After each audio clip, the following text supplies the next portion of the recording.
October has come to the Canadian Rockies at the extreme east end of British Columbia. The cool autumn sun illuminates the massive granite peaks rising more than 10,000 feet into the sky.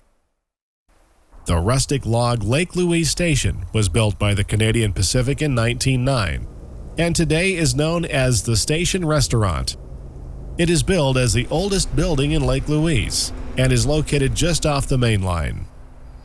Lake Louise was originally a station named Lagon, but was renamed in 1914 after the nearby lake, which is nestled at the base of Mount Victoria. The CPR built the popular Chateau Lake Louise in 1890 as a vacation destination during the summer months. The past 100 years have brought many changes to the resort hotel, and it remains a popular attraction to this day. The emerald-green waters of Lake Louise attract visitors from all over the world. The lake gets its color from rock flour, which is carried in by meltwater from nearby glaciers. When visiting CP's Lagon sub, Lake Louise should be on your list of sidetracks.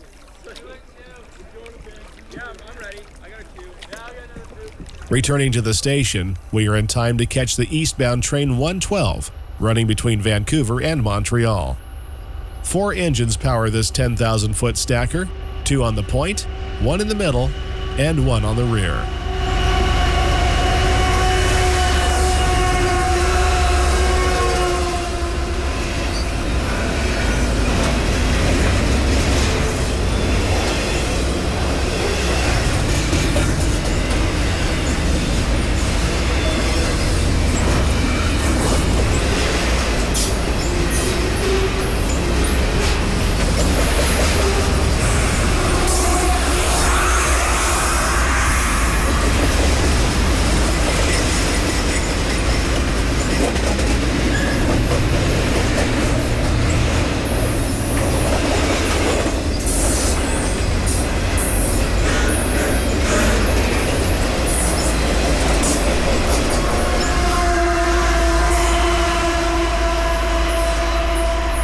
Lake Louise is milepost 116.2 on the Lagon sub.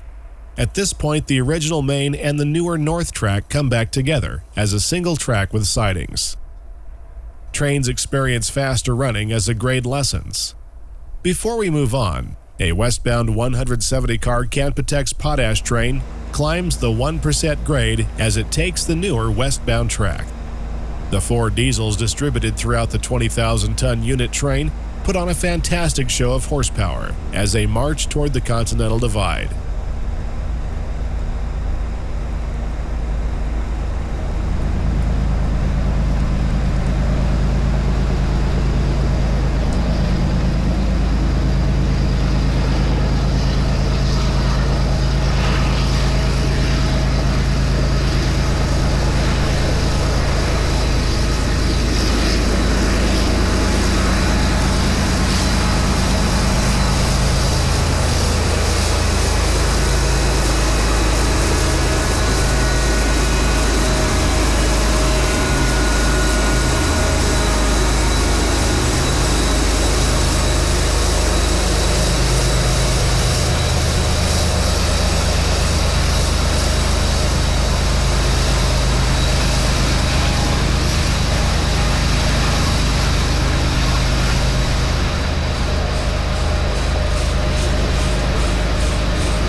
After cresting the summit at Stephen, the rail line heads in a southeasterly direction toward Banff, following the Bow River through Banff National Park.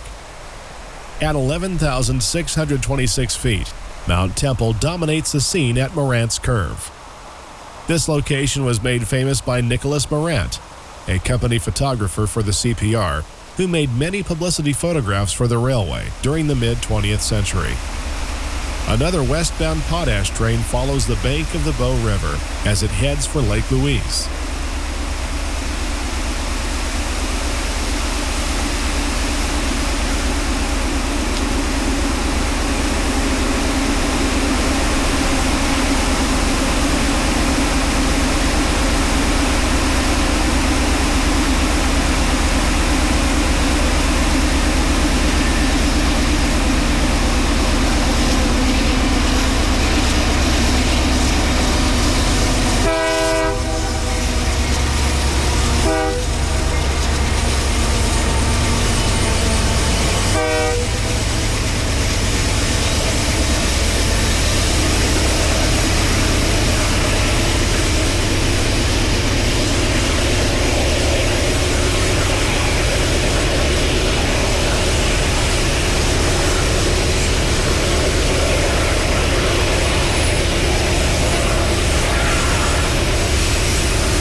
We return to the curve on a sunny morning in June as an eastbound manifest heads our direction with 5 units on the point. Although only the first 2 are online, it is unusual to see a locomotive consist like this on the CP.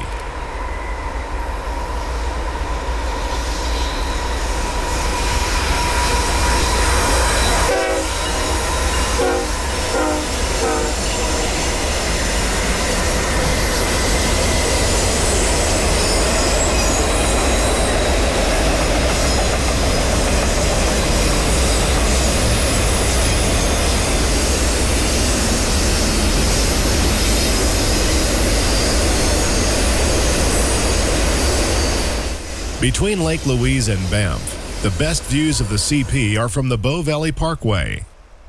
Besides trains, you are likely to catch a great deal of wildlife.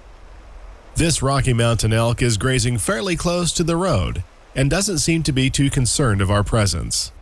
And a few miles away, a pair of young black bears forage for food in a forest of pine. Like the elk, the bears do not seem to mind us.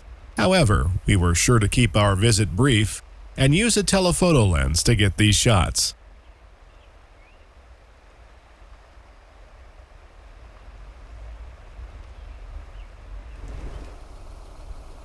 Castle Mountain basks in the October sun as it marks the halfway point between Lake Louise and Banff. It was named by Sir James Hector the same year he was kicked by his horse. Looking the other direction, CP 8614 West leads a manifest past the former station of the same name at milepost 99. A spur track still exists here, although it does not appear on the CP timetable. Castle Mountain also marks the location of a late 19th century boomtown called Silver City. The town of over 2,000 residents and 175 buildings is all but a memory.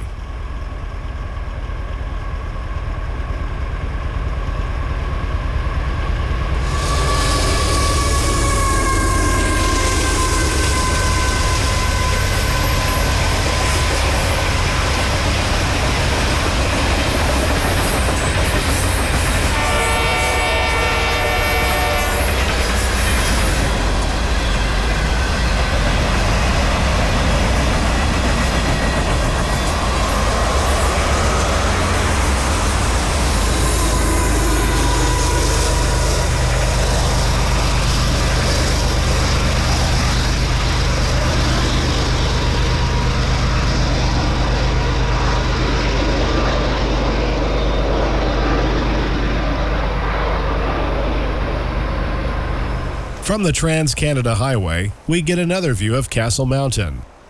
The 9,400-foot peak was renamed for American General Dwight D. Eisenhower after World War II, then changed back to its original name in 1979. A westbound Train 101 is seen along the Bow River as it works between Toronto and Vancouver.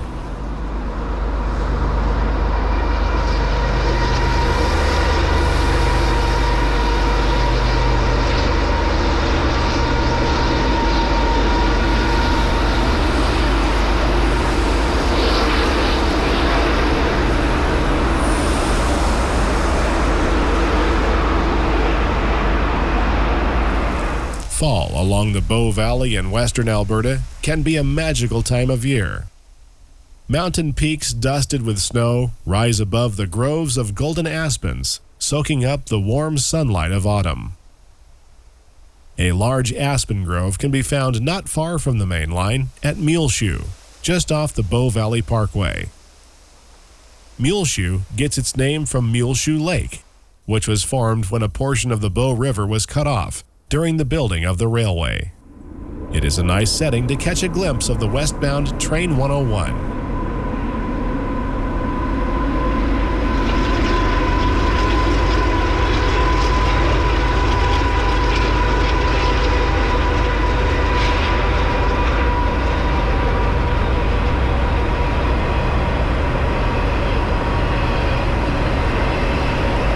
With a fresh dusting of snow on the ground, the Rocky Mountaineer heads between Banff and Kamloops on its final run of the season.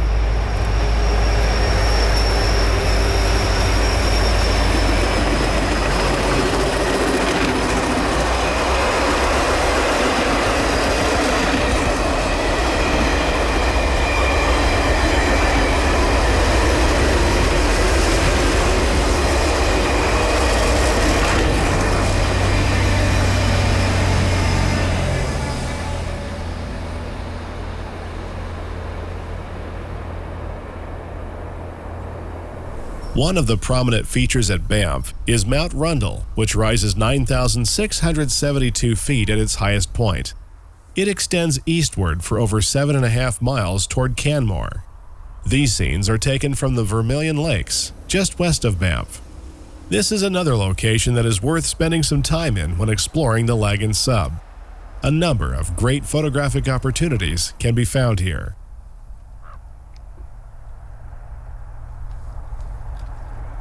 Taking a closer look at Mount Rundle, one can make out the Banff Springs Hotel, which was built by the Canadian Pacific between 1911 and 1928. It contains over 300 guest rooms.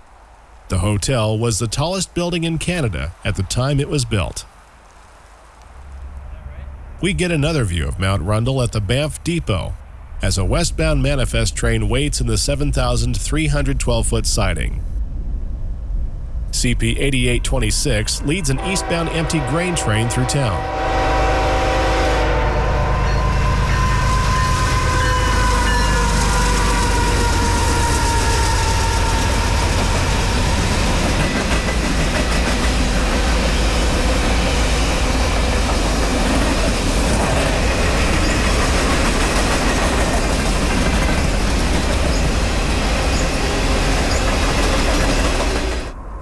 Canmore, the southeastern end of Mount Rundle sets the backdrop for CP 8869 as it races east.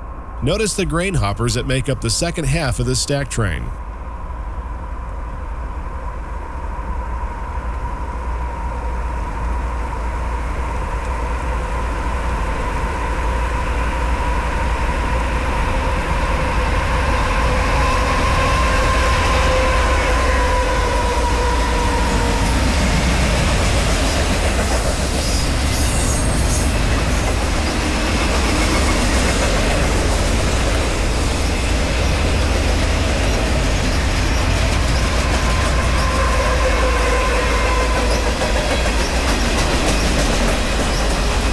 Majestic peaks of the surrounding mountains jet above the valley's natural decor.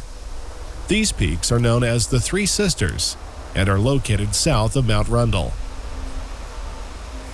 Another train is heard approaching, and we are surprised to see the CP 5968 again, with the ribbon rail train we first caught departing field at the start of the program. The train rounds a curve on its eastbound run to Calgary.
As we continue east, the mountains will soon transition into prairies, leaving the struggle up Kicking Horse Pass a distant memory.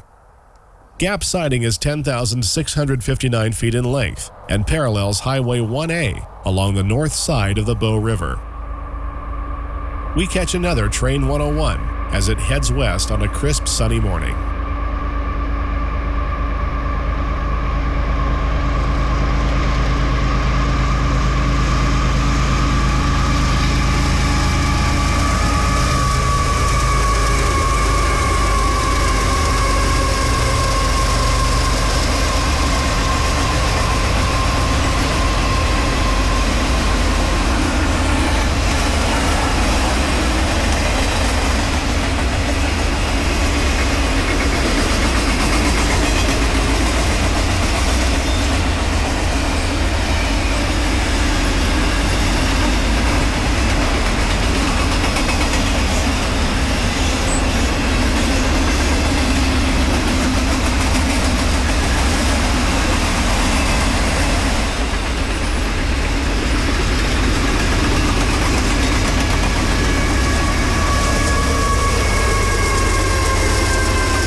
Eastbound double stacks follow the far shore of Gap Lake in a magnificent picture of western Alberta.